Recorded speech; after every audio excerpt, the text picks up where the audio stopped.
Naku, Chef Tristan, Yes, Doktora. nagre-request kami ni Ali sa'yo ng pampahappy. Nakita mo naman ang mga panauhin natin. Stress na stress. Nako, kailangan natin painumin yan using our happy fruits.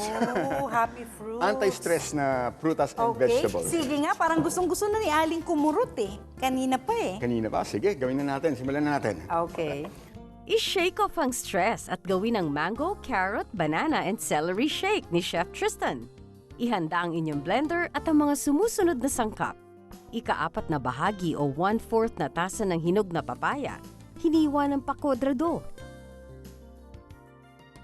Ika-4 na bahagi o 1/4 na tasa ng hiniwang pakwan na tinanggalan ng buto, hiniwa ng pakwadrado. Kalahating pirasong carrot, hiniwa ng pakwadrado. Kalahating pirasong hinog na mangga, hiniwa ng pakwadrado. Isang tangkay ng kinchay o celery, tinadtad. Honey o simpleng syrup. 2 pirasong saging. Tubig. Crushed ice. Basil. At mint.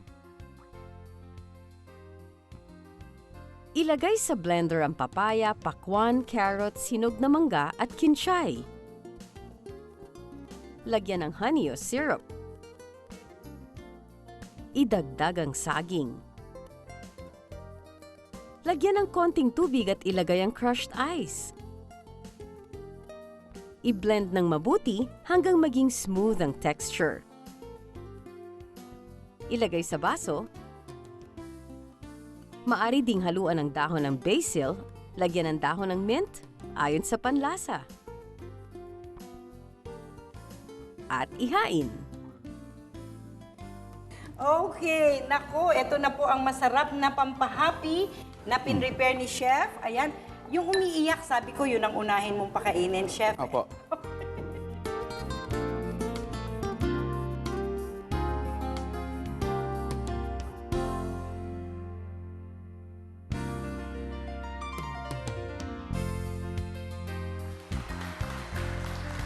So, ang recipe po natin ngayon ay ang Asian-infused steamed fish. So, Parang ang steamed. sosyal naman ng pangalan. Baka hindi magaya nung masang Pilipino. kayang-kaya ba? po nilang gayahin to. Ano sa Tagalog yun? Kumbaga, pinalasan ng mga Ano? tabi-tabing Pangmasa na. mapangmasa. Basta yung mga flavors po kasi ay kumbaga Asian na flavors na pwede at makikita nyo lang po sa mga Dito sa atin. sa atin at mga nasa kumbaga Tabi-tabi hardin lang po. Okay. Tabi-tabi. Okay, good. Pero may isda ako nakikita. Yung isda po na gagamitin natin ay tilapia. Tilapia fillet. Tilapia ba to? Okay. Opo, pwede rin po yung tilapia buo. Aha.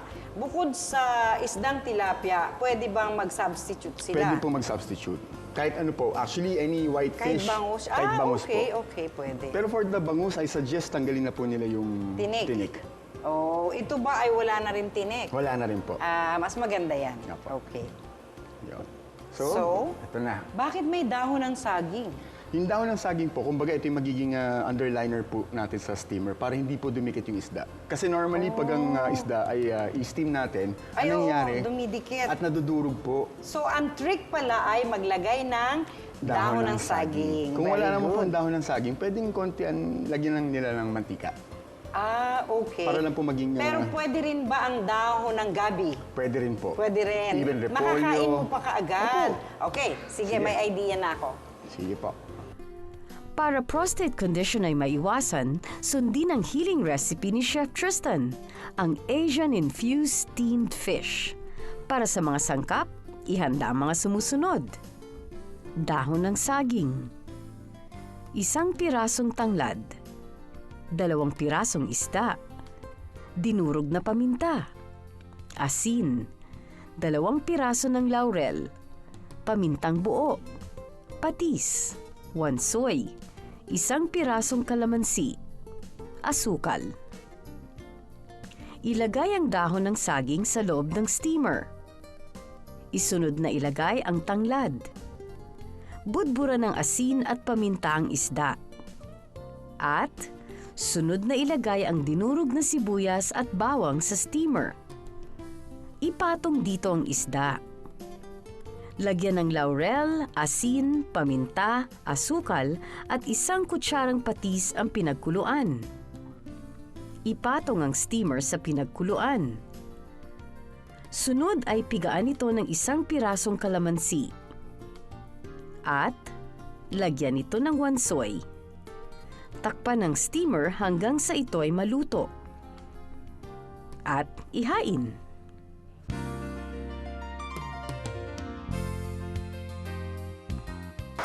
Mga kapatid, matapos po nating malaman ang ating mga hiling halaman kanina, no? Ngayon naman, dito tayo sa ating segment ng Hiling Sangkap. At ang ating wellness chef ay katabi ko na. Happy healing morning muli. Happy healing morning, Dr. Diba? Buhay na buhay ang umaga natin ngayon. At ang ating focus ngayon ay mga sangkap para maalis ang pamamanhid. Ang gagamitin po natin dito, Doktora, and of course sa ating mga kapatid, ay yung... Ang pinakamurang red meat na available. Kasi sabi natin, mayaman sa B-complex, no? Ang red meat. Kaya, ang karne ng kalabaw o cara beef ang tawag po natin dyan, mga kapatid, no? Ay 200 pesos lang per kilo. Pambuong pamilya na yan, Chef. Pambuong pamilya na po. Okay.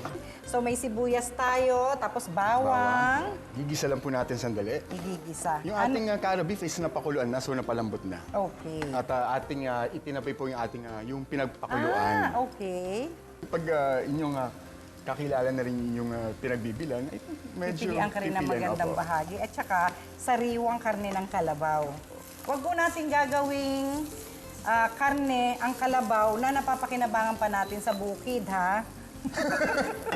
Baka mawalan tayo ng bukirin at mawawalan tayo ng mga hiling halaman sa paligid, di ba? Okay, yung mga napilay na kalabaw, ano pa, mga thunders na nakalabaw, pwede siguro yan. Ha? Nandito na po sa kawali ni Chef. Alright, next is... Lagyan natin ng milk or cream. Gatas yan, ha? Gatas po. Okay. After ng gatas... Well, moving dun sa ating, kailangan syempre, para maging kompleto yung ating dish, kailangan May ng isa pa. starch. Opo. Panggawa ng starch naman yung kabila. Ang gagamitin natin is cream naman, tapos meron tayong patatas na napalambot na at na masa. And then of course Okay. yung ating saging. Manhid lang po ang puso ni Chef kasi kailangan niyang ma-in love. Ayan. Huwag na natin i-elaborate at baka may ma-scoop sila. So habang ito ay ating pinapainit, lalagay naman po natin dito yung ating manamasa. Sabay po, piniprepare ni Chef yung starch at saka itong pinaka-cara beef natin. So, kasama sa starch ang mashed potato. Opo. Yeah. Alright. And then of At course yung saka- ating gulay. Meron tayong malunggay, tapos spinach and asparagus naman. So almost done na po ito. Alright. Tignan natin. Then we're going to add Bilis yung lang, ha? ating Okay. vegetables. Na. Huli po nating ilalagay ang gulay kasi mabilis maluto ang gulay. Tsaka we want to retain the nutritional value of the vegetables. Kaya hindi That's natin siya right. pwedeng ma-overcook. Lastly ay ang itlog. Itlog. May egg. Pero egg yolk lang. Egg yolk lang po. Kasi we want maging creamy yung ating dish. So we're going to add it at the last part. So medyo lalapot po yung ating sauce. Yan. Gatas at may egg yolk. There you go. Ayan.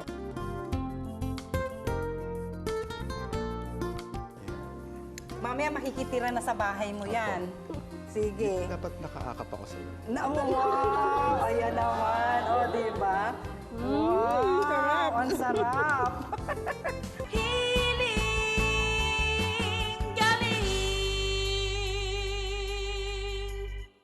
May hatid na kalusugan ang luntiang kalikasan.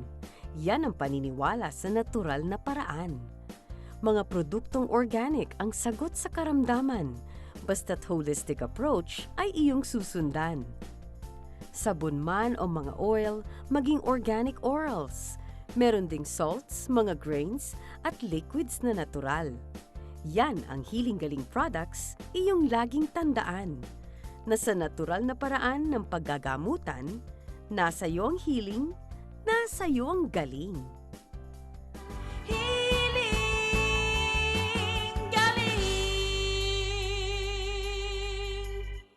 Sa Samahan si Dr. E sa kanyang natural na pagiging healthy ng katawan, puso, isip at pananaw sa mga bagay-bagay. Sa Radyo 5 at Aksyon TV tuwing Sabado, alas 6 hanggang alas 8 ng umaga at tuwing Linggo, alas 10 ng umaga hanggang alas 12 ng tanghali. At sa TV5, kasama si Chef Tristan at Ali tuwing Linggo, alas 7:30 hanggang alas 8:30 ng umaga. Pag gusto ng healing, gagaling!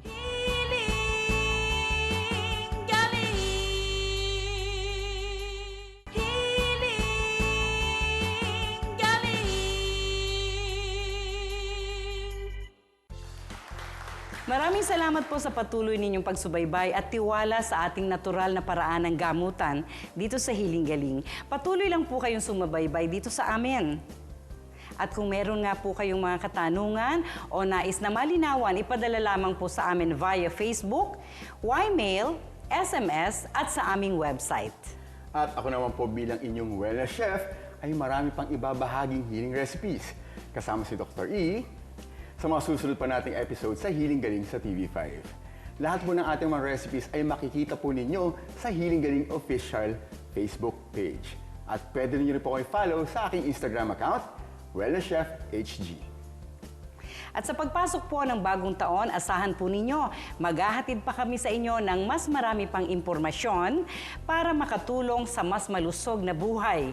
Lagi pong tandaan, may hatid na kalusugan ang luntiang kalikasan.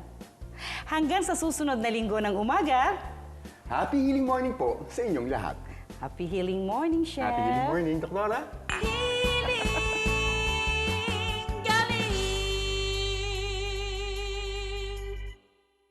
May hatid na kalusugan ang luntiang kalikasan. Yan ang paniniwala sa natural na paraan. Mga produktong organic ang sagot sa karamdaman. Basta't holistic approach ay iyong susundan. Sabon man o mga oil, maging organic orals. Meron ding salts, mga grains, at liquids na natural. Yan ang Hiling Galing products, iyong laging tandaan. Na sa natural na paraan ng paggagamutan, nasa iyo ang healing, nasa iyo ang galing.